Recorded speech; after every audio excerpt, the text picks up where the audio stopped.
Hi, my name's Rebecca. I'm so glad you're here. I'm so glad you're interested in learning more about what life is like in an intentional Christian community. The one that I live in is called Jesus People USA, and it's located in Chicago. And I'm going to just jump in and explain a little bit more about how our community works and what it's like. So some questions I have are definitely about, since I'm a stay-at-home mom, about raising kids in an intentional community and what that looks like here. And then other questions have been about our economics and how money works here. So I would love to share both of those things in this video. So how our community is structured. Right now there's about 180 members, and that the membership has fluctuated from 20 members when it first began in the 70s to 400 members in the 90s when I was growing up, to now about this middle of about 180 people. And so that shifts and changes. Families move in and out. Interns come and stay for gap years or short term, or for 6 months or a year. People come whether they're married or not, families. There's just all sorts of fluctuation in that, so that makes our community changing. And then there's also a lot of long-term members. There are people who have lived here for 30 years, 40 years.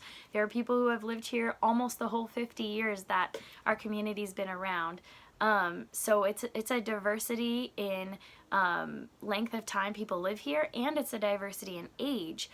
So we do have, from 0 to 18, we have about 17 children, and so 17 children and teenagers. And then from there we have people in their 20s. I'm 27. We have people in their 30s. My husband's 32. We have people in their 40s, their 50s, 60s, and 70s. And then in the top 3 floors of our apartment building that we all collectively live together in, we have a low-income housing program. And so there are senior citizens 55 and up that live in that housing program and that pay rent on a sliding scale. And that is one of our ministries. And so our community has both businesses that help sustain us, and then ministries where we do outreach when we're trying to live out the gospel, live out the biblical principle of service and love for neighbors, just like Jesus did. We try to follow the example of Jesus in the gospel. I think if I was to boil down the purpose that our community is driven, our mission, our vision, our purpose, it would be two main things, and that's to love God with all our hearts and minds and souls, seek out God, to love our neighbor as ourselves. And whoever our neighbor is, and God teaches us in the Bible who our neighbor is. So we try to live out that love for neighbors, and love for neighbors in close proximity to us, and our neighbors in our neighborhood, and our neighbors in our city, and our neighbors, just going out from there in the world globally. And so we have a lot of different ways we've done this over the years as Jesus People community ministry.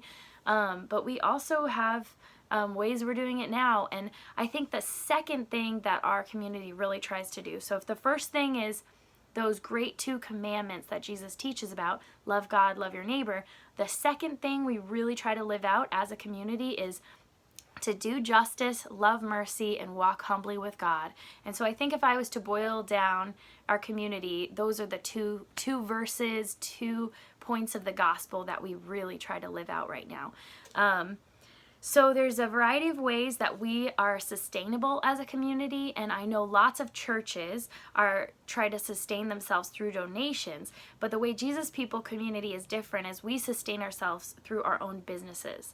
And so those businesses are what drive this community forward and help us do what we do. And so by having those businesses, we're able to pay collective bills, rent, and our collective needs are met. Groceries, we eat community meals together. In this time of COVID, meals look a little differently, and I would love to share about that in another video. I'm actually going to do what I eat in a day, Jesus People community style. But and so check back for that later on. But the way that we eat usually pre-pandemic in a normal life is we eat 3 meals a day, 7 days a week together in a communal dining space. And then we are also provided staples and grocery items to cook with on our own, so we can have privacy and separate space if we want to have time alone or family time, or in our apartments if we want to cook things. There's that option too. And so our businesses that we have, there's a variety of them.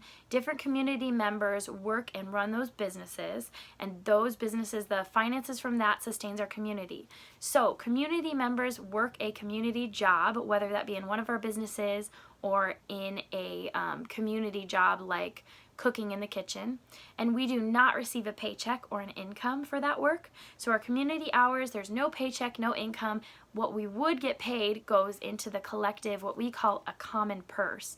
So when members move in, so for example, when my parents moved in with me, a newborn, they were able to keep any finances that they had, any bank account that they had before moving here. And so Jesus People Community does not require people to give up their money or finances when they move in.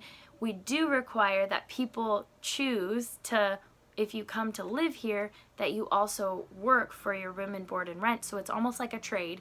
So you're able to keep any money you had before, and any side money if you have side jobs that are outside of your community hours. There's side jobs within the community so that people can make their own spending money, and people do keep all of their materials from when they move in. So there's no requirement there. But the requirement we do have is that we all work together to keep the businesses we have running and to keep our community itself running.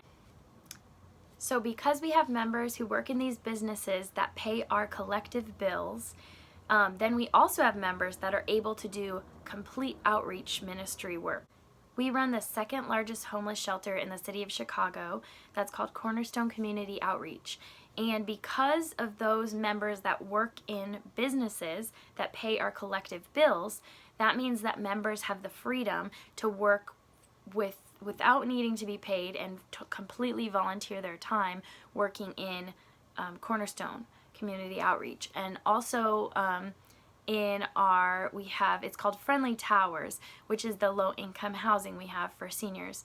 And so those two major outreaches, the reason we're able to do that is because of the members working in businesses that sustain us. And then we do have members that work as full-time. Their full-time jobs are maintenance, house maintenance, so keeping our building up to code, keeping things working and running, working as plumbers, working as technicians, working in sanitation, so keeping our dishes clean, our kitchen running smoothly, and keeping all the community spaces clean. And then on top of this, on top of each community job that members have, there are other regular household responsibilities that we collectively take part in. So we have a cleaning rotation. So every single member outside of your work hours also has a cleaning rotation once a week and on the weekends. And so yeah, we just all take part in keeping our building clean, and we all take part in keeping our collective bills paid. Now that you understand a little more about the community, I can answer the questions about being a stay-at-home mom here and what that looks like. So there isn't a specific requirement for parents who want to parent small children and stay at home.